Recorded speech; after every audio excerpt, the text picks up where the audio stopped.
Hi, it's Marilyn at Way to Make It Happen, and today I have a few tips to help you tell a good story. And if you're telling a good story, then you're going to improve your blog posts. So here are 10 tips that's going to pack more of your personality into your content. Number 1, you want to tell a good story. People love stories. They've been telling stories from around the campfire for many years, way before there was internet.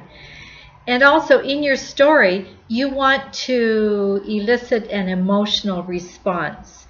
If someone feels emotional about what you've said, then they're more likely to engage and more likely to share what you've written with other people. You can also ask questions that will get the readers thinking for themselves, even if it's just for a minute. Rather than being fed information, if you ask a few questions, then they're going to be interested. But don't frustrate people. Please don't do that. If they don't get any answers, they're going to get really frustrated, so you want to think about just a few questions to get them thinking.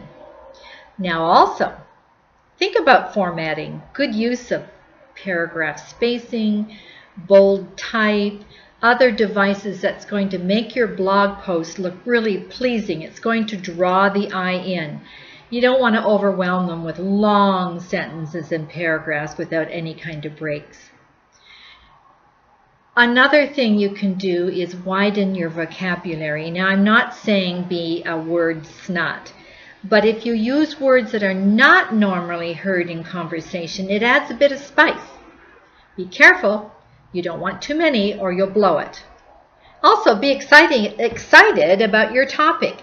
If you don't have the energy to say it, then your reader is not going to have the energy to read it. So get excited about what you're talking about.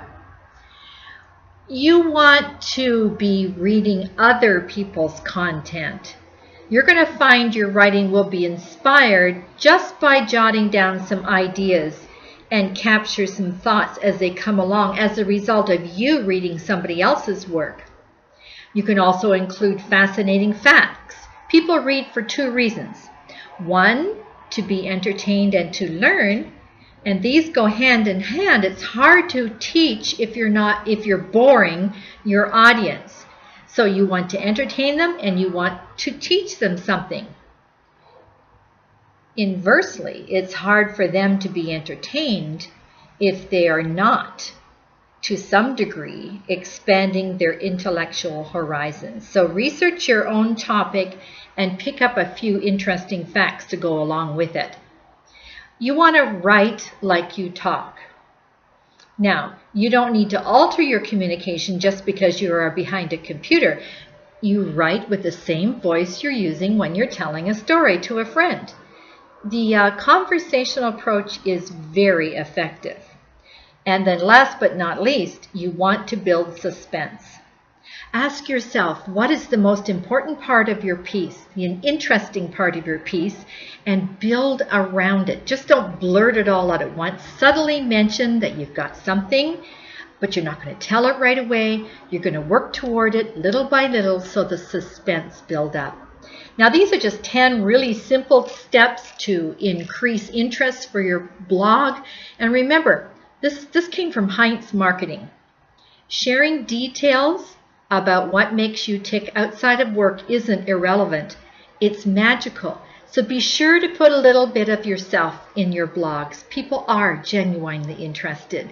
And of course, if you sign up for my newsletter, you're always going to be getting some interesting, entertaining, and informative information that actually will help you as you move along to developing your own business and telling your own story.